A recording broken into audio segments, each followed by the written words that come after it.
Hi friends, నేను మీ తెలుగు పంతులమ్మ. ఈరోజు మనం ఒక మంచి కథను గురించి తెలుసుకుందాము. అది దక్ష ప్రజాపతి కథ. దక్షుడు ఒక ప్రజాపతి. అతని భార్య ప్రసూతి. అతనికి 16 పుత్రికలు. వారిలో సతీదేవి ఒకతి. ఆమెని దాక్షాయిని అని కూడా అంటారు. దక్షుడు ఆమెను పరమశివునికి ఇచ్చి వివాహం చేశాడు. ఒకసారి బ్రహ్మవేత్తలు లోక కళ్యాణం కోసం ఒక యజ్ఞాన్ని తలపెట్టారు. ఆ యజ్ఞానికి దక్ష ప్రజాపతి వచ్చే సమయానికి పరమేశ్వరుడు, విష్ణువు తదితర దేవతలు ముందుగా వచ్చి ఆసీనులై ఉన్నారు. దక్షుడు యజ్ఞవాటికలో ప్రవేశింపగానే అందరూ గౌరవంతో లేచి నిలబడ్డారు. కానీ ఈశ్వరుడు మాత్రం లేవలేదు. కన్యాదానం చేసిన మామను గౌరవించడం నీకు తెలియదా అని దక్షుడు శివుని మీద మండిపడ్డాడు. అందుకు శివుడు, ఈ యజ్ఞవాటికలో సృష్టి స్థితి లయకారకులుగా మేము వ్యవహరిస్తున్నాము. ఈ యాగ సందర్భంగా త్రిమూర్తులను మీరే గౌరవించాలి కనుక మర్యాదగా మాట్లాడడం నేర్చుకో అని బదులు చెప్పాడు. ఈ మాటలకు దక్షుడు కోపంతో ఊగిపోయాడు. యజ్ఞ ప్రదేశం నుండి నిష్క్రమించాడు.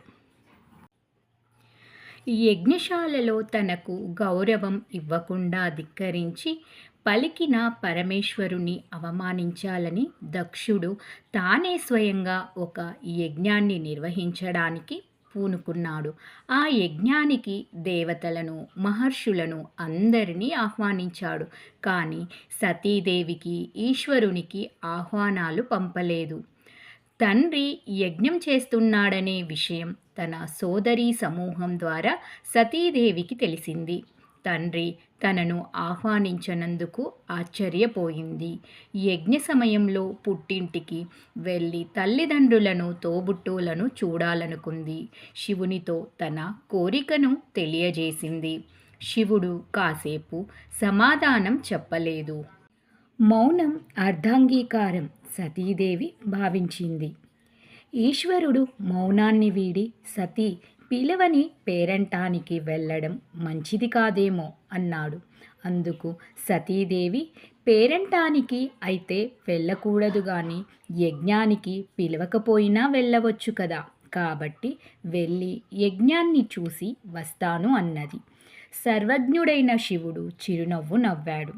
నీ ఇష్ట ప్రకారమే వెళ్ళిరా అన్నాడు. సతీదేవి బయలుదేరడంతో ఆమెకు తోడుగా నందీశ్వరుణ్ణి, కొంత ప్రమద సమూహాన్ని పంపించాడు. సతీదేవి తన వారందరినీ చూడబోతున్నాననే ఆనందంలో పుట్టింటికి చేరింది. కానీ ఇంట్లోకి అడుగుపెట్టిన ఆమెకు వెంటనే అవమానం ఎదురయ్యింది. తన తల్లి తనకు ఎదురుగా వచ్చి కూడా పలకరించలేదు. తోడబుట్టిన వారు తన చెంతకు రాలేదు. బంధువులు కుశల ప్రశ్నలు వేయలేదు. భర్త మాట కాదని రావడం తప్పని, అందుకు తగిన శాస్తి జరిగిందని సతి మనసులో అనుకున్నది. యజ్ఞాన్ని చూద్దామనుకుంటూ యజ్ఞవాటికలోకి ప్రవేశించింది. యజ్ఞ నిర్వహణలో ఉన్న దక్షుని వద్దకు వెళ్ళి నమస్కరించింది. పలకరించబోయింది. దక్షుడు విసుక్కున్నాడు. నిన్నెవరు పిలిచారు? నీవెందుకు వచ్చావు అని ఈసడించుకున్నాడు. సతీదేవికి నోట మాట రాలేదు. తండ్రి మాటలు ఆమె మనసును బాగా నొప్పించాయి. హృదయం విలవిలలాడింది. భర్త అంగీకారం తెలపకపోయినా తానే చొరవ తీసుకొని పుట్టింటి మీద మమకారంతో స్వతంత్రంగా నిర్ణయం తీసుకొని రావడం తప్పని సతీదేవికి తెలిసి వచ్చింది. ఇంత అవమానం జరిగాక భర్త దగ్గరకు ఏ ముఖంతో వెళ్ళగలను అనుకున్నది. త్రిమూర్తులలో ఒకడై సర్వలోక పూజితుడై పరమేశ్వరుని నిందించిన వారు త్వరలోనే ప్రతిఫలం పొందుతారని అనుకున్నది. తన కాలి బొటనవ్రేలిని భూమిపై రాసింది. వెంటనే ఆ ప్రదేశంలో అగ్ని జ్వలించింది. యజ్ఞవాటికలోని అందరూ చూస్తూ ఉండగానే ఆ అగ్నిలో ప్రవేశిస్తూ దక్ష ప్రజాపతి, నేను ఇప్పుడే ఇక్కడే ఈ అగ్నిలో సజీవంగా నన్ను దహనం చేసుకుంటున్నాను. నా దహనంతో నన్ను అవమానించిన నీ యజ్ఞవాటిక వల్లకాడుగా మారిపోతుంది. పూత సమూహాలన్నీ ఇక్కడే విలయతాండవం చేస్తాయి అంటూ అగ్నిలో ప్రవేశించి దహనమైపోయింది.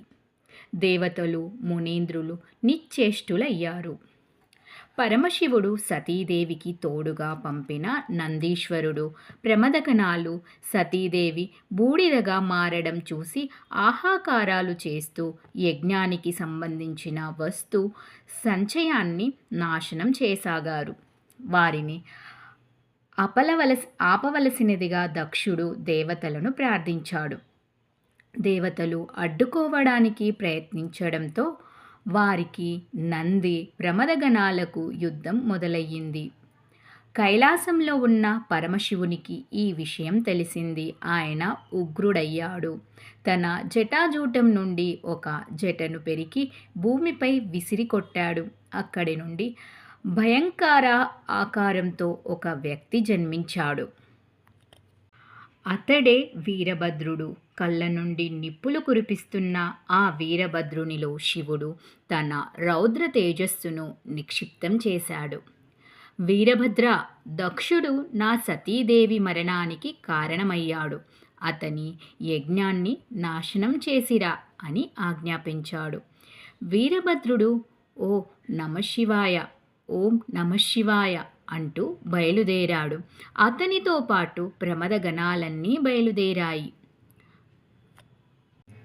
అతి భయంకరమైన రూపంతో ప్రమదగణంతో కలిసి మహోద్రేకంతో వస్తున్న వీరభద్రుని చూసి దక్షుడు భయపడ్డాడు.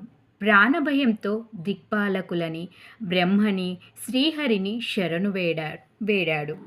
వీరభద్రుణ్ణి ఆపడానికి దేవతా సమూహాలన్నీ ప్రయత్నించాయి. కానీ అతనిని ఆపలేకపోయాయి. అతని చేతిలో ఓటమి పాలై పారిపోయాయి. వీరభద్రుడు దక్షుణ్ణి సమీపించాడు. దక్షుడు విష్ణువును స్మరించి రక్షింపమని వేడుకున్నాడు. విష్ణువు సుదర్శన చక్రాన్ని ప్రయోగించినా అది వీరభద్రుని ఆపలేకపోయింది. దానితో వీరభద్రుని నియంత్రించగల శక్తి పరమేశ్వరునికి తప్ప మరెవరికీ లేదని విష్ణుమూర్తి గ్రహించాడు. వెంటనే గరుక్మంతుని కైలాసానికి పంపించాడు. గరుక్మంతుని కోరికపై శివుడు శాంతించి తానే స్వయంగా బయలుదేరి దక్షుని యజ్ఞశాల వద్దకు వచ్చాడు. శివుడు అక్కడికి వచ్చే లోపలే వీరభద్రుడు దక్షుని జుట్టుపట్టి లాగి అతని శిరస్సును ఖండించాడు. వీరభద్రుణ్ణి కత్తివేటుకు దక్షుని తల ఎగిరి యజ్ఞగుండంలో పడిపోయింది. సతీదేవి శపించినట్లే యజ్ఞవాటిక వల్లకాడుగా తయారైంది.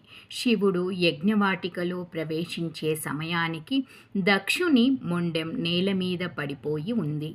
మెడ నుండి ఎగసిపడిన రక్తం శివుని పాదాల మీద పడింది. ఆ రక్తాభిషేకంతో శివుడు శాంతించాడు. శివుని చూసి వీరభద్రుడు కూడా శాంతించాడు. దక్ష ప్రజాపతి భార్య భర్త మరణానికి చింతిస్తూ పరమేశ్వరుని పాదాలపై పడి శరణు వేడింది. పతిభిక్ష పెట్టమని ప్రార్థించింది. దయాసముద్రుడైన పరమేశ్వరుడు యజ్ఞం కోసం తెచ్చిన ఒక గొర్రె శిరస్సును ఖండించి దానిని దక్షుని మొండానికి అతికించాడు. ప్రాణం పోశాడు. దక్షుడు సజీవుడయ్యాడు. తిరిగి బ్రతికిన దక్షుడు ఎదురుగా కనిపించిన పరమేశ్వరునికి నమస్కరించాడు.